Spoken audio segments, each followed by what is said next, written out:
ካናዳ ዜጎቿ ወደ ተለያዩ የኢትዮጵያ ክልሎች እንዳይጓዙ አስጠነቀቀች። ኤርትራ ከኢትዮጵያ ጋር ወደቡን በተመለከተ ትብብርን ለምን ትቃወማለች? እኒህንና ሌሎች ዜናዎችን ይዘንላችሁ ቀርበናል። እስከ ዜናችን ፍጻሜ ድረስ አብራችሁን ቆዩ። ያላችሁን ሀሳብ አስተያየት ኮመንት ላይ በመጻፍ ሳብስክራይብ፣ ላይክ እና ሼር በማድረግ ቤተሰብ ይሁኑ። ካናዳ ዜጎቿ ወደ ተለያዩ የኢትዮጵያ ክልሎች እንዳይጓዙ አስጠነቀቀች። የካናዳ መንግስት በኢትዮጵያ ውስጥ በከፍተኛ ሁኔታ እየጨመረ የመጣውን ጸጥታና የጤና ስጋቶችን አስመልክቶ የጉዞ ማስጠንቀቂያ አውጥቷል።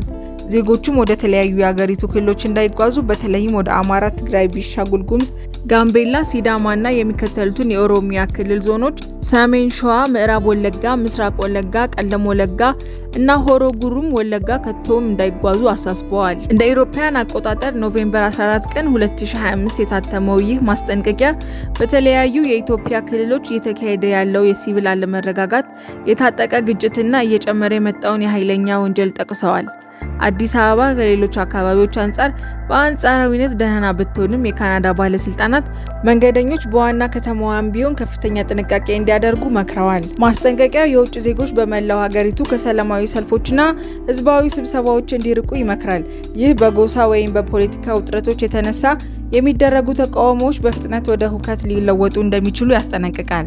መንገደኞቹ የአካባቢውን መገናኛ ብዙሃን እንዲከታተሉ፣ የአካባቢው ባለስልጣናት መመሪያዎች እንዲከተሉና በፍተሻ ጣቢያዎችና መንገድ መዘጋቶች ላይ የተሰጠውን ትዕዛዝ እንዲያከብሩ አሳስበዋል። የማሌዥያው ጠቅላይ ሚኒስትር አንዋር ከጂ20 ስብሰባ በፊት ንግድና ዲፕሎማሲን ለማሳደግ ኢትዮጵያ ሊጎበኙ ነው። የማሌዥያው ጠቅላይ ሚኒስትር ዳቱክ ሴሪክ አንዋር ኢብራሂም ከኖቬምበር 18 እስከ 24 ባለው ጊዜ ውስጥ የማሌዥያን ዲፕሎማሲያዊ ግንኙነት ለማስፋፋትና በፍጥነት እያደጉ ያሉና የአፍሪካ ገበያዎችን ለመጠቀም በሚያደርገው ጥረት አካል ኢትዮጵያ፣ ደቡብ አፍሪካና ኬንያ ሊጎበኙ መሆኑን ማላይ ሜል ዘግቧል።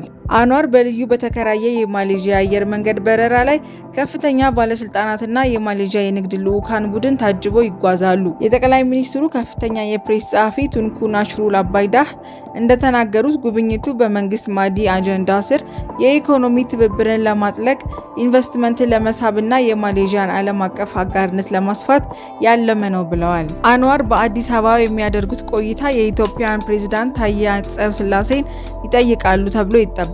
እንዲሁም ማሌዥያ ኢትዮጵያ ከፍተኛ ደረጃ የንግድ መድረክን ይሳተፋሉ። የጠቅላይ ሚኒስትር አብይ አህመድ አሊ ጋር የሚያደርጉት ስብሰባ በስልታዊ ትብብር ላይ ያተኩራል ብሎ የተገለጸ ሲሆን በርካታ የመግባቢያ ስምምነቶች ይለዋወጣሉ ተብሎ እንደሚጠበቅ ቱንኩ ናሽሩል አክለው ገልጸዋል። እሳቸው አክለውም ጠቅላይ ሚኒስትሩ የአፍሪካ ህብረት ኮሚሽን ሊቀመንበር መሐመድ አሊ ዩሱፍን የሚያገኙ ሲሆን አፍሪካና እስያ የሚያደርጉትን ግንኙነት ለማጠናከር የሚያደርገው ጥረት አካል ለአፍሪካ ወጣቶች ህዝባዊ ንግግር ያቀርባሉ። አንዋር ከኢትዮጵያ ተነስተው ለ2025 የጂ20 መሪዎች ጉባኤ ወደ ደቡብ አፍሪካ ጆሃንስበርግ ይጓዛሉ።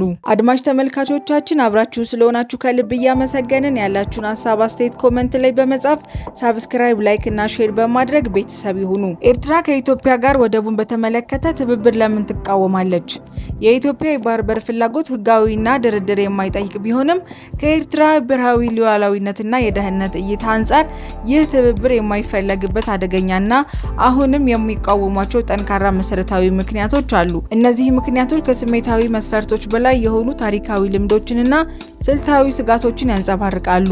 የመጀመሪያው ሉዓላዊነትን የማስጠበቅ የረጅም ጊዜ ዋጋ የኤርትራ ብሔራዊ ህልውና ከኢትዮጵያ የበላይነት ለመላቀቅ በተደረገው የ30 ዓመት ትግል ላይ የተመሰረተ ነው።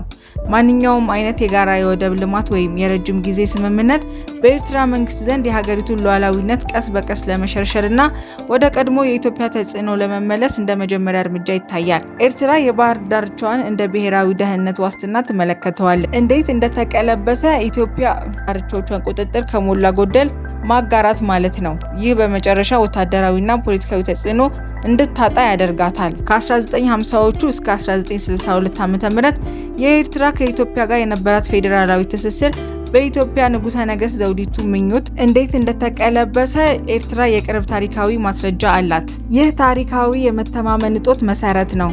ሁለተኛ፣ የኢኮኖሚያዊ ጥገኝነት ስጋት።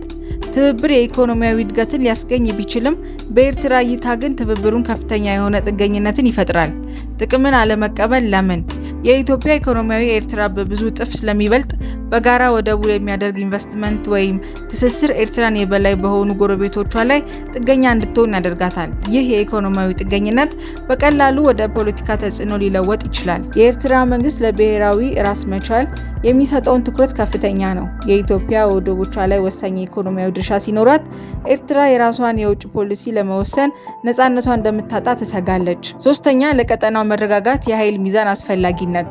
የኢትዮጵያ የባህር በር ፍላጎት በትክክለኛ ቀጠናውን ኃይል የሚመዝን ሙሉ በሙሉ ሊቀር ይችላል። መረጋጋት ማለት ምን ማለት ነው? የኤርትራ መንግስት ቀጠናዊ መረጋጋትን የሚመለከተው የኢትዮጵያ ክልል የበላይነት ሳይኖር ሲቀር ነው። የኢትዮጵያ የባህር በር ኃይል የባህር በር ተደራሽነት ሲታገኝ በቀይ ባህር አካባቢ ያላትን ጂኦግራፊካዊ ተጽዕኖ በከፍተኛ ደረጃ ታሰፋለች። ውድ ቤተሰቦቻችን ለዛሬ ያዝንላችሁ ርዕሰ ጉዳዮች እዚህ ላይ ቋጨን። ሰብስክራይብ፣ ላይክ፣ ሼር እና ኮሜንት በማድረግ ለቻናላችን ድጋፋችሁን መግለጽ እንዳትዘነጉ እያልን ከሌሎች መረጃዎች ጋር እስክንገናኝ ድረስ ቸር ያሰማን። ሰላም ቆዩልን።